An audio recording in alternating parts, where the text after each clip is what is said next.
Olá, meus irmãos e irmãs de Ideal Espírita, vocês amigos e amigas que nos acompanham aqui na página Estação da Luz Espírita, muitíssimo obrigado mesmo pela sua companhia.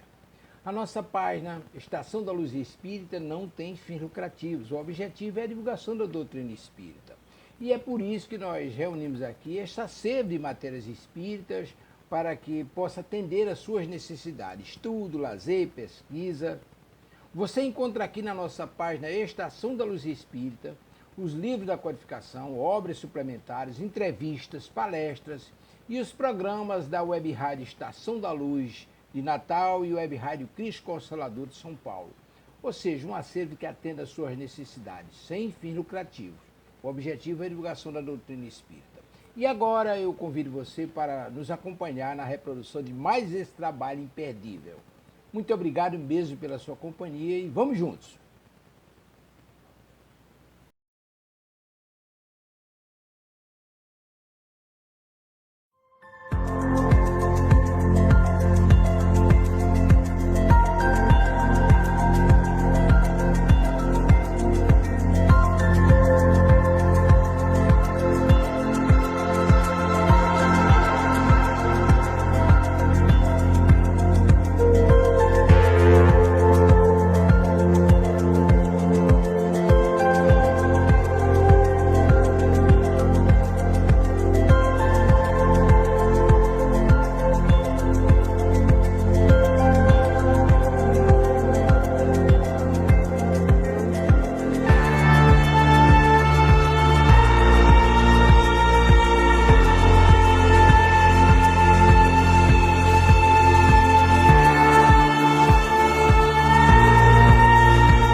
Segredos da reencarnação, desvendados pelos espíritos que cuidam do nosso renascimento no corpo físico.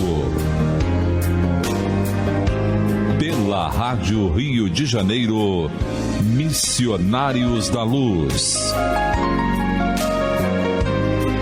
Produção e apresentação, Berenice Lima e Deusa Nogueira.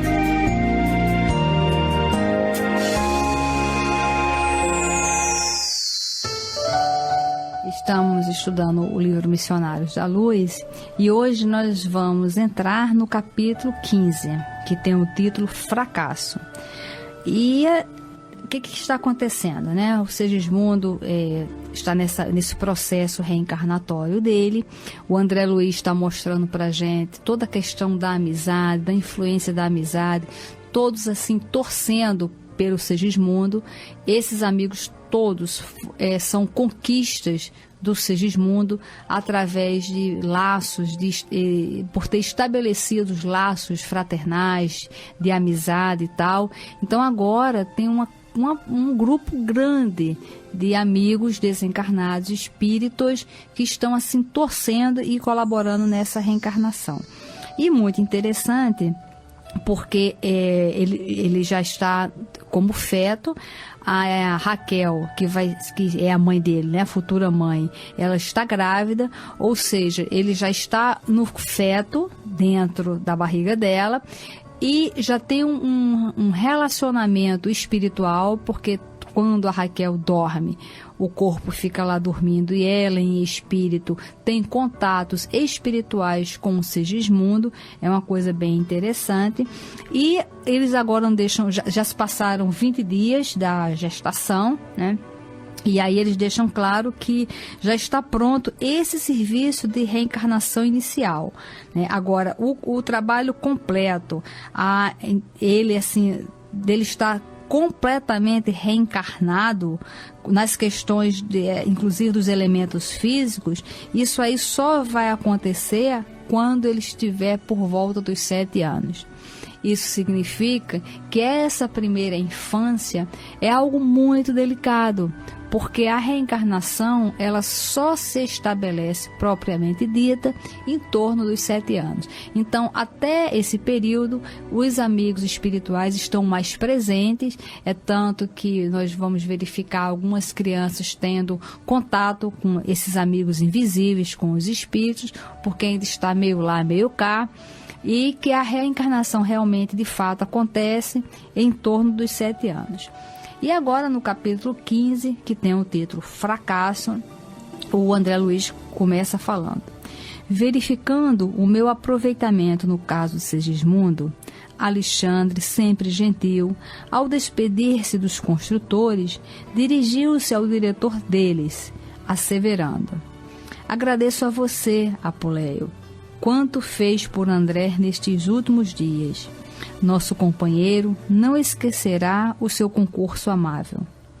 O diretor sorriu, disse-me palavras de encorajamento e, quando se dispunha a sair em definitivo, meu orientador lhe observou: Apuleio, nosso amigo, porém, necessita consolidar os ensinamentos recebidos.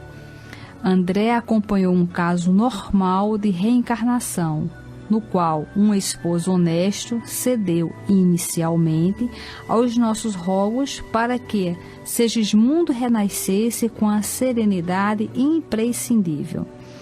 Viu de perto um coração maternal sensível e devotado e permaneceu em estudo numa câmara conjugal defendida pelo poder sagrado da prece e reconfortada pela proteção do plano superior. Entretanto, seria justo observar-se algum processo diferente dos que existem por aí às centenas, em que somos defrontados por obstáculos de toda espécie. Ficaria, desse modo, habilitado a conhecer a extensão e complexidade de nossos esforços em defender companheiros imprevidentes, que menosprezam a responsabilidade moral, fugindo aos compromissos. O que significa isso? Nessa reencarnação do Segismundo, que é uma coisa muito legal, onde tantos espíritos estão assim comprometidos para ajudar o Segismundo, são tantos amigos, é um vai e vem naquela casa, todos torcendo, mas sabemos que cada caso é um caso, cada reencarnação ela tem um tipo. E esse tipo da reencarnação é proveniente de quê? Da vibração do espírito que vai reencarnar. Ou seja, cada um de nós é responsável pelo tipo de reencarnação. Ora, se nós estamos com compromisso sério, com a nossa vontade direcionada para mudarmos, para aproveitar as oportunidades, mesmo aquelas que são difíceis, mas que nós fazemos uma leitura que aquela dificuldade ela é importante para que a gente supere, para que a gente evolua. A partir desse comportamento, quando a gente começa a fazer uma leitura das pessoas de uma forma que seja assim menos animal, né? E mais sentimental, ou seja, quantas vezes a gente faz um diagnóstico de alguém de uma forma extremamente assim rígida, ou é aquilo ou não é, ou presta ou não presta, e quantas vezes nós vamos dar as costas às pessoas, às situações que batem à nossa porta. Mas, quando a gente está se envolvendo no bem, com o objetivo desse desenvolvimento espiritual, emocional, nós vamos conquistando esses amigos. Então, essa reencarnação do Segismundo, ela é uma reencarnação bonita, mas fruto de quê? Do próprio esforço e investimento do Segismundo no bem. Então, agora, qual é a proposta? É de ver um outro estilo de reencarnação, justamente para fazermos essa comparação de uma e de outra, e para a gente já se preparar desde hoje para a nossa próxima reencarnação. Porque aqui vai deixar bastante claro como é uma e como é outra, e aí vai deixar nas nossas mãos. Quem vai decidir como será a nossa próxima reencarnação somos nós mesmos. E aí o André continua falando sobre isso, né? E fixando um gesto de carinho fraterno, interrogou: não terá você presentemente um caso dessa ordem, onde André possa recolher as lições precisas? E o Apuleio responde: temos sim. Temos o caso Volpini. E, porque Alexandre ignorasse o processo a que se referia, continuou: logo depois de organizar as bases de Segismundo, ocupei-me de outros serviços da mesma natureza, e entre esses foi confiada à nossa vigilância a tarefa relativa ao irmão que mencionei. Creiam que tudo movimentamos no setor de assistência para evitar o fracasso do trabalho. Entretanto, tenho a experiência por absolutamente impraticável. E aí o André fala: quer dizer então que a futura mãe não correspondeu à expectativa do nosso plano de ação? E o Apuleio responde: isto mesmo. Enquanto os desequilíbrios se localizam na esfera paternal ou procedem da influência de entidades malignas, simplesmente há recursos a interpor. No entanto, se a desarmonia parte do campo materno, é muito difícil estabelecer proteção eficiente. E aí, Berenice, a gente começa, novamente a fixar essa ligação profunda entre mãe e filho.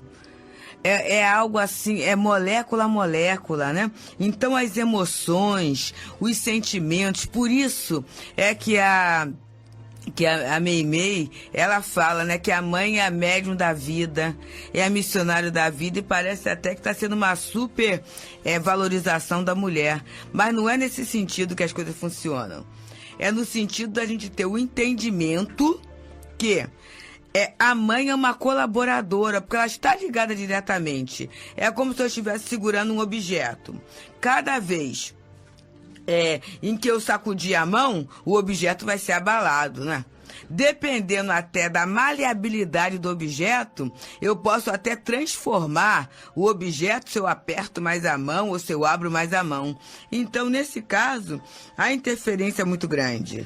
E aí é interessante para que cada um também colabore para que essa mãe fique equilibrada, fique bem. Exato. Porque aqui ele está dizendo... E quantas vezes, por exemplo, já aconteceu, eu conheço famílias onde a pessoa engravidou. E no momento inadequado, ou por ser jovem, ou por ser solteira, ou por estar, sei lá, em alguma situação. Houve uma irresponsabilidade, né? Porque hoje em dia, com todas as informações e com todas as ferramentas disponíveis sobre sexo, uma pessoa engravidar é porque em algum momento foi irresponsável, né, com a situação. Enfim, engravidou. Então, nesse segundo processo, não adianta agora ficar martirizando aquela pessoa, porque aquela confusão toda, ela vai ser extensiva àquele espírito. E a proposta é, bom, já errou, já aconteceu. E agora, o que a gente vai poder fazer? Porque muitas vezes, eu estou falando isso em diversos momentos, porque eu conheço famílias que que chegaram a expulsar a pessoa de casa por engravidar. Outras chegaram a dar um gelo na pessoa, né? Um gelo emocional que a pessoa ficou completamente desnorteada. Às vezes, um empregador, ou o patrão mesmo, ou apenas o chefe, quando sabe que a funcionária está grávida, fica com raiva, porque tem que dar licença e começa a maltratar, fazer pressionar, jogos, né? Exatamente. A fazer jogos psicológicos. Às vezes até não é nem o chefe, mas às vezes a companheira que sabe que aquela licença vai dar uma sobrecarga de trabalho e começa a destratar. E vamos ficar cientes que sempre quando a gente destrata alguém, principalmente numa condição de gravidez, nós estamos assim arcando com uma responsabilidade negativa muito grande. Porque são dois, né? Eu não estou fazendo com um só, estou fazendo com dois, não é isso? Exatamente. Então, se a pessoa não quer, se o patrão não quer que um funcionário engravida, então não contrata a mulher. Da mulher, exatamente. Contrata homem. Agora, contratar a mulher já está sabendo daquela questão. Então, por que destratar? Por que fazer uma pressão psicológica? E a gente sabe também que tem muitas mulheres que se aproveitam da situação, mas também tem muitas que não se aproveitam. Então, como saber? É melhor tratar por bem do que tratar por baixo. Exatamente, nivelar por baixo. Mas a gente tem que dar, assim, uma condição à gestante. Eu já ouvi algumas pessoas falando assim, é por conta de centros espíritas e de igrejas que dão enxoval. Eu já ouvi. A gente ouve muito isso, né? Teve no outro dia uma pessoa virou e falou assim, eu não dou nada, porque a gente está vinculado a um trabalho ligado à população de rua, né? Assim, eu não dou nada, porque isso, quando dá para eles, alimenta essa situação de miséria. E aí a nossa questão é essa, mas o que você faz para promovê-los? Porque é muito fácil na minha casinha, no meu conforto, no meu espaço, eu falar assim, quem quiser tenha. Mas o que eu estou fazendo para que o outro tenha? Será que eu me movimento? Porque aí também essa mesma pessoa assim, mas aí, se você dá a ele, ele não sabe o sacrifício. E aí a pessoa vai, que no fundo eu quero viver o quê? Como egoísta, não me importando com nada, né? Achando que o que acontece com o outro não tem a ver comigo. Ô Berenice, esse final de semana, eu recebi no meio de uma historinha que eu achei engraçadinha sobre a questão da solidariedade, não tem nada com isso. Era assim, o ratinho estava na sua casa. Aí ele viu que o casal comprou uma ratoeira, né? E ele ficou olhando assim, ficou apavorado com a ratoeira, saiu correndo, foi falar com a galinha. Olha, não sei o que aconteceu. O casal comprou uma ratoeira. E a galinha falou assim, ratoeira? Não tem nada a ver comigo, meu filho. Você pode contar com as minhas preces.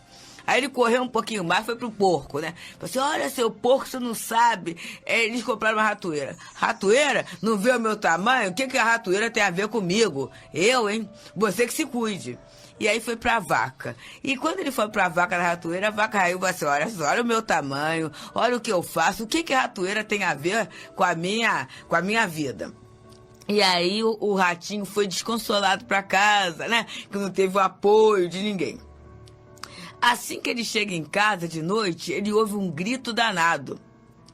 E ele, pelo buraquinho, ele olha que era a dona da casa gritando. Por quê? A ratoeira pegou o rabo de uma cobra e a cobra picou a dona da casa.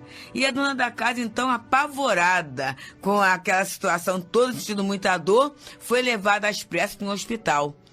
Mesmo recebendo o soro antiofídico, ela começou na febre, e aí o marido, o que se faz na roça quando alguém está com febre? Uma canja, né? Aí, gente, o que ele foi? Foi lá no quintal, matou a galinha, né? E foi feita a canja. Mas a situação foi muito difícil para se recuperar. E aí os vizinhos todos, no domingo, vieram para visitá-la. Aí o que eles tinham que fazer? Vem visita, vem gente de longe, tem que oferecer um almoço. Matou o porco. Leitão, a pururuca, foi o prato lá. E a pessoa foi recebendo tratamento, tudo isso, e com o tempo ela ficou boa, completamente curada. E aí o padre da localidade resolveu aproveitar naquela fazenda para fazer uma missa, né, em ação de graça. E aí a missa foi uma festa. E na festa, o que foi feito? Um churrasco. Então, para mostrar essa questão da solidariedade, não dá falando nada tem comigo, né? A ratoeira não é só pro rato, não. É toda uma cadeia que vai pegar lá em cima o outro, né? Exatamente. Nós não podemos ficar indiferentes com as coisas que acontecem à nossa volta, mesmo que não sejam conosco. Né? Não dá para aparentemente parece que não são conosco, né? Mas tudo é interligado. Outro dia foi lá no abrigo um rapaz que tem um conhecimento. Nossa, eu aprendi tanta coisa em tão pouco tempo, que eu fiquei assim espantada. Ele é topógrafo. Só que ele é biólogo também, ele é um dos peritos do meio ambiente, então ele entende muito de tudo. E aí ele estava falando que tudo na natureza é ligado, tudo. E ele foi fazer um trabalho em Angra E tinha uma fenda lá, num determinado terreno lá que ele foi fazer a topografia, e como era uma coisa assim pesada, ele tinha que saber a origem daquele terreno todo.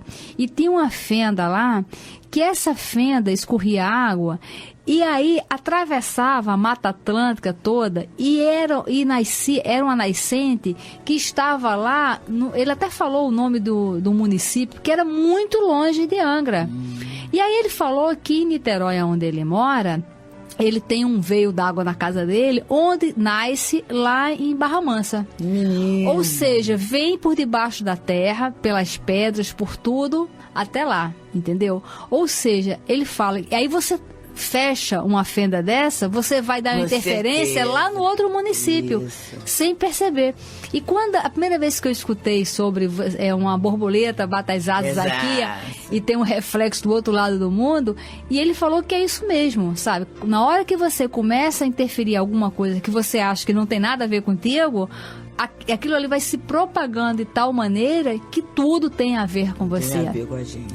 Então, isso não significa que nós vamos incentivar todas as pessoas a engravidarem sem um planejamento. Sem responsabilidade, né? Não é isso. Mas aconteceu, então vamos ajudar. Então, a gente sempre escuta, eu não vou dar nada, porque senão você vai alimentar essas mulheres. Né? Então, faz o seguinte, você não quer dar nada. Então, você chama essa pessoa e faz um trabalho com ela. Entendeu? Ensina alguma coisa para ela. Às vezes a pessoa fala assim, mas elas não querem nada, são preguiçosas. Às vezes é o espírito que não consegue... Tem uma responsabilidade, você sabe também assim, a gente não sabe a história, né? Porque muitas vezes essa aparente preguiça é uma doença depressiva, é uma doença degenerativa. É uma anemia profunda. Eu tenho uma amiga, ela é uma advogada, assim, brilhante, sabe? Uma pessoa, assim, que graças ao seu esforço, ao seu trabalho, conseguiu uma situação de muito respeito. E ela, uma vez passando ali pela Leopoldina, ela viu uma pessoa, assim, mais ou menos bonita, né? E bem vestida, mas vestidinha direitinha, e é grávida. E grávida. Mas ela percebeu a gravidez que era no comecinho. E aí a pessoa pedindo esmola. E ela, o que fez? Ela parou e falou assim, vem cá, minha filha, você não tem vergonha de estar pedindo esmola, não? Você é bonita. Aí a minha mãe, muito mais velha que você, trabalha. Eu tenho muito mais idade que você, já estou aposentada e continuo trabalhando, produzindo. O que é que você tem que ao invés de pegar uma roupa, uma tarefa pra fazer, tá aí sentada pedindo esmola? Aí ela virou e falou assim, a senhora pode ser mais velha do que eu, mas não tem o que eu tenho. E ela suspendeu a saia. Quando suspendeu a saia, varizes de um dedo, gente, mas uma coisa assim, horrível. E aí ela falou assim, por que eu fui abrir minha boca, Deus? Porque aí quando eu vi aquilo, eu disse, pronto, agora tem que fazer alguma coisa. Aí ela pegou a menina, encaminhou para o tratamento médico, né? Viu que morava lá num pico de um morro, quer dizer, imagina ter que estar subindo aquilo. Conclusão, acabou a pessoa indo para a casa dela. A criança, que era de pai complicado aí na vida, né? Acabou nascendo na casa dela e ela tem até hoje, quer dizer, há mais de 15 anos... uma ajudante perfeita, o rapazinho, tá fazendo FATEC, estuda bem a beça, quer dizer, muito bem. Olha só que coisa, gente. Quer dizer, se ficar... Quantas pessoas passaram por ali, você, puxa vida, uma moça tão bonita, tão jovem, pedindo esmola, mas não sabia o que ela escondia, E é interessante, né? Porque nós fazemos esse julgamento. Poxa, mas elas são muito preguiçosas, não fazem nada. Agora, vamos olhar para a nossa casa. Quantas vezes nós criamos os nossos príncipes e princesas sem fazer nada? Quantas vezes nós temos os nossos filhos, nossos netos, as meninas que são incapazes de lavar uma calcinha, por exemplo, né? Como às vezes tem condição de ter uma empregada em casa, nós criamos as nossas crianças, por termos condições de pagar uma empregada doméstica, sem responsabilidade. Não faz a cama, não lava a calcinha, não se cuida, não arruma os brinquedos, não faz nada. Aí na próxima vida, né, vem pode vir como uma pessoa assim, sem nenhuma estrutura financeira, que não sabe fazer nada. A gente mesmo, Berenice, aquilo que a gente deixa pra depois, hein? Assim, não, pensa numa coisa. Depois eu vejo isso. Se a gente vê, às vezes, aquele depois fica uma semana e aquela coisa no mesmo lugar que a gente era para ter resolvido, não resolveu. Exatamente. Não é isso? Aí, como se tem condições financeiras, aí paga uma faxineira, paga uma lavadeira, paga uma cozinheira e não gosta de fazer, ou tem preguiça de fazer, ou não quer fazer. Mas às vezes não dá conta de um copo, né? Deixa o copo fora do lugar pro outro apanhar para colocar Exatamente. ali. Quantas mães não querem ter o trabalho de cuidar seus filhos e bota numa creche, porque não quer cuidar. Exatamente. E bota na mão de uma babá. Exato. Sabe? Então, mas tem a condição financeira que dá um suporte e sustenta aquela situação. Mas se não tivesse, será que não seria exatamente como essas mães que deixa a qualquer maneira, que vai tendo um filho, que não pensa sobre isso?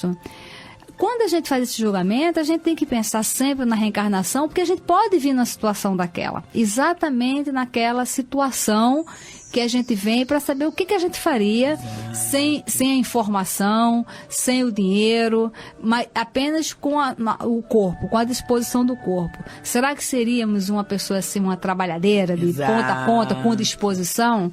Porque muitas vezes as pessoas falam, fica essas mulheres na rua pedindo dinheiro, por que não vai fazer uma faxina? Você contrataria para sua casa? Exatamente. Você chegaria ali na rua... Já tem até o preconceito, né? Eu sei lá de onde veio, qual a associação que tem, né? Isso. Então, a minha casa, não. Assim como eu penso, a gente pensa, não é isso? Isso.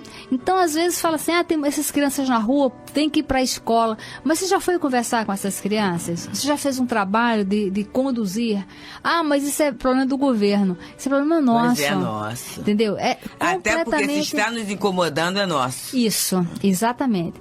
E aí nós temos que fazer essas reflexões, porque elas vão nos ajudar a tomar decisões humanitárias. E com isso nós vamos trilhando a nossa evolução espiritual. Muita paz. Muita paz, irmão.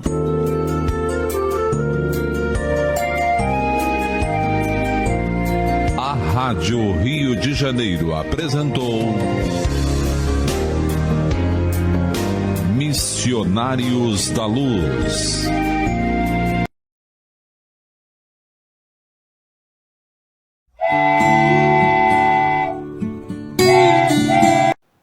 Chegamos ao final da nossa atividade. Muitíssimo obrigado mesmo pela sua companhia e espero você no próximo evento.